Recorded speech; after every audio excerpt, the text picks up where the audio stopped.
नमस्कार मेरे प्रिय साथियों, आप सभी का हायर एजुकेशन वर्ल्ड चैनल को बहुत-बहुत स्वागत है। देखिए, अभी हम बात करने जा रहे हैं बिहार असिस्टेंट प्रोफ़ेसर नियुक्ति प्रक्रिया के। कई सारे टेक्निकल पहलू हैं जिसके माध्यम से बहुत सारे अच्छे-अच्छे कैंडिडेट्स का चयन नहीं हो रहा है, तो इसके पीछे की क्या वजह है? और दूसरी बात हम एक चीज़ और देखेंगे कि माननीय हाई कोर्ट का एक बहुत बड़ा फैसला है, बहुत बड़ी रिलीफ़ मिली है किनको? एक्सपीरियंस वाले अभ्यर्थी को जिनका कि अनुभव के आधार पर अंक काटा जा रहा था। अभी तक क्या हो रहा था कि रिसर्च पेपर और अनुभव जो 2 फैक्टर हैं इस नियुक्ति प्रक्रिया में सबसे अहम रोल अदा कर रहे थे। मैं किस चीज़ की बात कर रहा हूँ? जो कि बिहार असिस्टेंट प्रोफ़ेसर नियुक्ति प्रक्रिया अकादमिक अंकों और इंटरव्यू के आधार पर यहाँ पर चयन हो रहा था। तो अकादमिक अंकों में ग्रेजुएशन, पीजी इन सब में तो नंबर कांस्टेंट हैं, पीएचडी में, नेट जेआरएफ है तो उसमें इसमें कांस्टेंट नंबर है। लेकिन जो 2 जगह है वो सब्जेक्ट एक्सपर्ट द्वारा इवैल्यूएशन कराया जाता था। एक क्या था? एक था अनुभव और दूसरा था रिसर्च जनरल। तो आज हम दोनों की बात करेंगे। एक अनुभव के मामले में माननीय हाई कोर्ट द्वारा कल ही का फैसला है जो कि बहुत बड़ी रिलीफ है। तो उसको हम देखेंगे और दूसरा देखेंगे रिसर्च जनरल के बारे में। रिसर्च जनरल पे आयोग के सब्जेक्ट एक्सपर्ट जो आ रहे हैं, वो कैसे आयोग का बेड़ा गर्क करने पर तुले हैं। ये तो आयोग की साख को कहीं न कहीं बेच रहे हैं, सब्जेक्ट एक्सपर्ट जो आ रहे हैं। क्योंकि आयोग के सब्जेक्ट एक्सपर्ट को यह तो मनमानी करने का अधिकार नहीं है ना कि वो जिसका चाहेंगे उसका रिसर्च पेपर में नंबर काट देंगे। इसके बारे में यूजीसी की क्या गाइडलाइन है मैं वो भी आज आपके समक्ष दिखाऊँगा। देखिए एक्चुअल में हो क्या रहा है, वर्तमान में भी एक छद्म रूप में महाभारत का युद्ध चल रहा है। महाभारत में जो द्रोणाचार्य थे वो अपने अर्जुन को निष्कंटक राज करने के लिए विजयी भव का आशीर्वाद देने के लिए उन्होंने क्या किया? एकलव्य से अंगूठा माँग लिया था। इंद्र अपने पुत्र अर्जुन को विजयी भव का आशीर्वाद देने के लिए क्या किया था? अर्जुन से कर्ण से जाकर के कवच कुंडल माँग लिया था। तो यहाँ पर भी कहीं न कहीं ये जो सब्जेक्ट एक्सपर्ट हैं, ये छद्म रूप में महाभारत युद्ध खेल रहे हैं। यहाँ पर भी एकलव्य का अंगूठा माँग ले रहे हैं, यहाँ पर भी कर्ण के कवच कुंडल को माँग ले रहे हैं। कहने का तात्पर्य क्या है कि ये जो सब्जेक्ट एक्सपर्ट आ रहे हैं, उन पर एक बहुत गंभीर आरोप लग रही है कि ये अपने स्कॉलर के पाँचों के पाँचों जनरल पर अंक दे रहे हैं। लेकिन उनका अर्जुन विजयी बने इसलिए बाकी अन्य कैंडिडेट्स के अधिकतर के रिसर्च पेपर में नंबर काट ले रहे हैं। विशेष रूप में उनका ज़रूर काट ले रहे हैं जो नेट हैं, जेआरएफ हैं। क्यों काट ले रहे हैं? क्योंकि नेट जेआरएफ वाले रेस में आगे हैं। अगर नेट जेआरएफ हैं, रिसर्च पेपर है तो वो रेस में सबसे आगे हैं। तो कर्ण कहीं विजयी ना हो जाए इसलिए चलो कर्ण का कवच कुंडल माँग लो। एकलव्य कहीं लक्ष्य भेदन ना कर दे इसलिए चलो एकलव्य का अंगूठा माँग लो। इसलिए यहाँ पे कर क्या रहे हैं नेट जेआरएफ पास अभ्यर्थी, पीएचडी किए हुए अभ्यर्थी का ये रिसर्च पेपर में नंबर काट ले रहे हैं। तो यह तो मनमानी आयोग की साख पर कहीं न कहीं खिलवाड़ करने जैसा है। और एक चीज़ और मैं बता रहा हूँ, कुछ अभ्यर्थियों का ये कहना है कि जब वो आयोग के अध्यक्ष से जाके मिलते हैं, तो आयोग के अध्यक्ष साहब भी कह रहे हैं कि अरे हम क्या करें, हम तो परेशान हैं, ये सब्जेक्ट एक्सपर्ट काट के चले जाते हैं और मेरी साख बदनाम हो रही है। और ये मेरी बात भी नहीं मानते, ये कहते हैं कि आपने फिर हमें बुलाया ही क्यों? हमें इवैल्यूएशन करने के लिए बुलाया क्यों? वैसे मैं इस बात की कोई पुष्टि नहीं करता हूँ कि माननीय आयोग के अध्यक्ष ने ऐसा कहा ही होगा। ये अभ्यर्थियों का कहना था कि आयोग के अध्यक्ष साहब ऐसा कह रहे थे। तो चलिए एक विज़न हम देख लेते हैं कि यूजीसी की गाइडलाइन क्या कहती है, यूजीसी की जो नियमावली है, वो इन सब्जेक्ट एक्सपर्ट को कितनी स्वतंत्रता दे रखी है रिसर्च पेपर पर नंबर काटने के मामले में। अच्छा एक चीज़ और इसकी ओर चले इससे पहले मैं एक चीज़ और पूछना चाहूँगा। यही आयोग जो है साइकोलॉजी विषय की जब नियुक्ति करता है, तो साइकोलॉजी विषय में 424 सीटें थी। सबसे ज़्यादा सीटें अगर इस नियुक्ति प्रक्रिया में किसी विषय में थी, तो साइकोलॉजी में थी। साइकोलॉजी में भी आप सब्जेक्ट एक्सपर्ट को इवैल्यूएशन के लिए बुलाते हैं, लेकिन साइकोलॉजी में एक कैंडिडेट ऐसा नहीं है जिसका कि रिसर्च पेपर में अंक काटा गया हो। ऐसा क्या होता है? साइकोलॉजी विषय के अभ्यर्थी किसी अमृत पान करके आए थे क्या कि उनके रिसर्च पेपर का एक भी आपने अंक नहीं काटा? उस समय हायर एजुकेशन ने बहुत जम-खम के आवाज़ उठाई थी रिसर्च पेपर के मामले में, चूँकि हिंदी में आपने जम के रिसर्च पेपर में नंबर काटे थे। हायर एजुकेशन वर्ल्ड चैनल ने बहुत पुरज़ोर कोशिश की थी और इसके लिए आवाज़ उठाई थी, तो साइकोलॉजी विषय में एक भी कैंडिडेट का नंबर नहीं कटा था। स्थिति तो ये हो गई थी कि वहाँ पर अगर किसी सेमिनार में कॉन्फ्रेंस के दरमियान जो प्रोसीडिंग जनरल होती है, जो कि आईएसबीएन के आधार पे कई लोग पब्लिश करते हैं, तो आपने आईएसबीएन बुक पर भी अंक दे दिया था। उसका साक्ष्य है हायर एजुकेशन वर्ल्ड चैनल के पास। उस पर भी आपने अंक दे दिया था। लेकिन अन्य विषयों में आप क्या कर रहे हैं?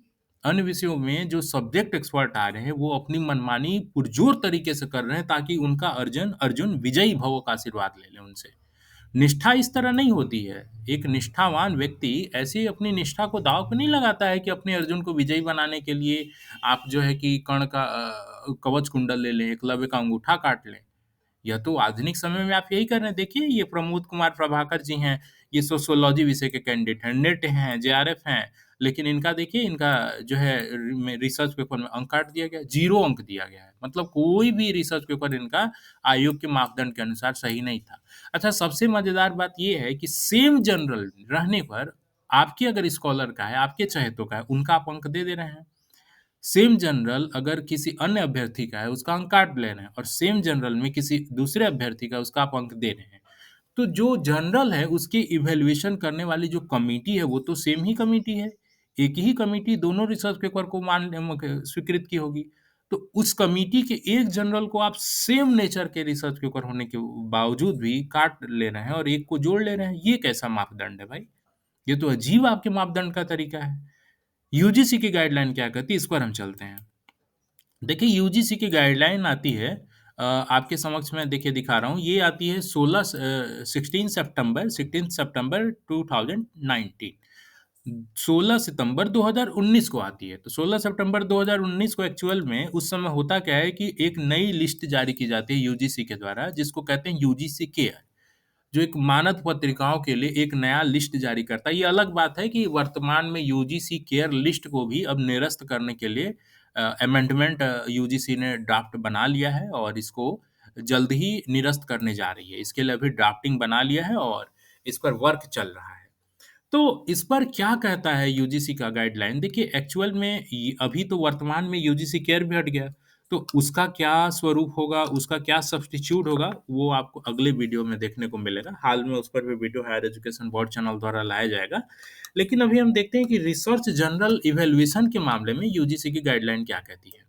इसमें देखिए ये है, क्या कह रही है गाइडलाइन कि the vice chancellor, selection committees, screening committees, research supervisors, and all any experts involved in academic performance evaluation and assessment are hereby advised to ensure that their decision in the case of selection, promotion, credit allotment, award of research degree, etc must be based on the quality of published work rather than the number of mere presence in a peer-reviewed or in old UGC approved list journal, which is available for reference on UGC website. देखिए स्पष्ट कह रही है UGC की guideline जो है कि जो भी एक्सपर्ट कमेटी होगी, चाहे वो उसमें सुपरवाइजर होंगे या वाइस चांसलर होंगे या कोई भी सिलेक्शन कमेटी हो, वो सिलेक्शन के दरमियान, प्रमोशन के दरमियान, क्रेडिट अलॉटमेंट के दरमियान, पीएचडी डिग्री के दरमियान,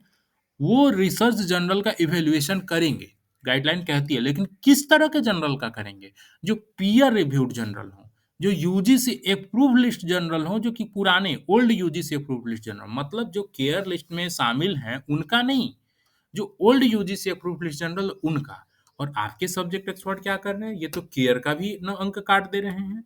काट नहीं रहे हैं क्या? कल के ही वीडियो में दिखाया गया था कैसे इंडियन हिस्ट्री कांग्रेस जो है, इंडियन हिस्ट्री कांग्रेस जो कि 1936 से अपने रिसर्च पेपर को प्रकाशित कर रही है और वो एक रेपुटेटेड जर्नल है जो कि यूजीसी केयर लिस्टेड भी जर्नल है, और उस पर आपने अंक काट दिया है। ऐसी सूचना मिल रही है और अंक काटने के बाद ऐसे अभ्यर्थियों का जब अंक काट देंगे तो क्या होगा? इंटरव्यू कॉल ही नहीं आएगा। तो यह तो सब्जेक्ट एक्सपर्ट की मनमानी है। यूजीसी के गाइडलाइन का भी उल्लंघन कर रहे हैं। यूजीसी की गाइडलाइन उनको यूजीसी केयर लिस्ट जनरल में मनमानी तरीके से नंबर काटने की कोई अनुमति नहीं देती है। चूँकि यूजीसी खुद शॉर्ट लिस्ट कर रहा है कि कौन जनरल क्वालिटी वाला है, कौन नहीं क्वालिटी वाला है, इसके बावजूद आप उस पर नंबर काट दे रहे हैं। तो यह तो subject expert next to the ये कहाँ से आए हैं? क्यों ना सब्जेक्ट एक्सपर्ट की भी एक बार स्क्रीनिंग हो जाए। क्या आयोग के अध्यक्ष ये देख रहे हैं कि सब्जेक्ट एक्सपर्ट जो आ रहे हैं, उस इवैल्यूएशन में उनके स्कॉलर नहीं हैं, उनके कोई जानने-पहचानने वाले नहीं हैं? यह तो आयोग नहीं देख रहा है। आयोग को यह भी देखना चाहिए कि जो सब्जेक्ट एक्सपर्ट आ रहे हैं, कहीं उनका स्कॉलर तो नहीं है इस नियुक्ति प्रक्रिया में, कहीं उसका जानने वाला तो कहीं नहीं है नियुक्ति प्रक्रिया में, और एक एफिडेविट लेनी चाहिए। अगर ऐसा है तो फिर वो पहले ही अपने को सब्जेक्ट एक्सपर्ट के मापदंड से दूर कर लें, या नहीं तो वो स्वतंत्र रूप से निष्पक्ष तरीके से जाँच करें। यह क्या कौन-सा तरीका है? ये तो बिल्कुल ही गलत है। आप ऐसे एकलव्य और अर्जुन का अंगूठा नहीं काट सकते, और कब तक काटेंगे? माननीय न्यायालय ऐसा नहीं कि माननीय न्यायालय हर मामले में ही आपको रिलीफ देते जाएगा, देते जाएगा। अभी आया है ना, अनुभव के मामले में बहुत बड़ी रिलीफ अभ्यर्थी को मिली है। हिस्ट्री विषय में कैसे अभ्यर्थी को बीच में इंटरव्यू के लिए अनुमति दे दी जाती है। चूँकि ये वीडियो ऑलरेडी बहुत लंबा हो चुका है, तो मैं नेक्स्ट वीडियो में आपको बता रहा हूँ कि कैसे इतिहास विषय के अभ्यर्थी को बहुत बड़ी राहत मिली है और नियुक्ति प्रक्रिया के बीच में उनको इंटरव्यू कॉल की अनुमति मिली है। अर्थात अनुभव के आधार पर कैसे एक बड़ा रिलीफ मिलने जा रहा है, वो देखिएगा। आप चैनल पे आखिर तक बने रहें, इसके लिए बहुत-बहुत धन्यवाद। हायर एजुकेशन वर्ल्ड चैनल पे सभी जो भी खबरें दिखाई जाती हैं, वो तथ्यों और रेफरेंसेस के आधार पे दिखाई जाती है। इसमें किसी भी प्रकार की भ्रामक जानकारी या मिथ्या जानकारी देने की कोशिश नहीं होती है। ये चैनल बिल्कुल ही निष्पक्ष तरीके से अनबायस्ड होकर के चीज़ों को आपके समक्ष ले आता है। उम्मीद करते हैं आप सभी को ये वीडियो ज़रूर पसंद आया होगा। पसंद आया तो वीडियो को लाइक करें, कहीं न कहीं मेरा भी मोटिवेशन लेवल बना रहता है, और नए हैं तो इसको सब्सक्राइब कर लेंगे तो आने वाली घटनाएँ आपको समय पर मिलते रहेंगी। देखिए, ये जो मुद्दा है, ये वर्तमान, भविष्य दोनों पर निर्भर करता है। ऐसी सूचना मिल रही है कि आने वाले समय में जल्द ही नई नियुक्ति देखने को मिलेगी। तो जब नई नियुक्ति देखने को मिलेगी और जो प्रवृत्ति आप यहाँ पर अपना रहे हैं, वही तो नई नियुक्ति में भी अपनाएँगे। तो इसलिए ये सब चीज़ें ना हों, इसलिए ज़रूरी है कि अभी से इस तरह की चीज़ों से आप अपने आप को बचाएँ और अभी से इन सब चीज़ों को वर्क करें। और इसके लिए करना क्या होगा? इसके लिए आयोग को जो भी सब्जेक्ट एक्सपर्ट आ रहे हैं, उनको हिदायत देनी होगी कि आप अपनी मर्यादा में रहते हुए इवैल्यूएशन करें। ऐसा ना करें कि आयोग की साख पर ही प्रश्न चिन्ह खड़ा होने लगे। आप चैनल पर आखिर तक बने रहें, इसके लिए आपका बहुत-बहुत धन्यवाद। उम्मीद करते हैं वीडियो ज़रूर आपको पसंद आया होगा। Thank you so much.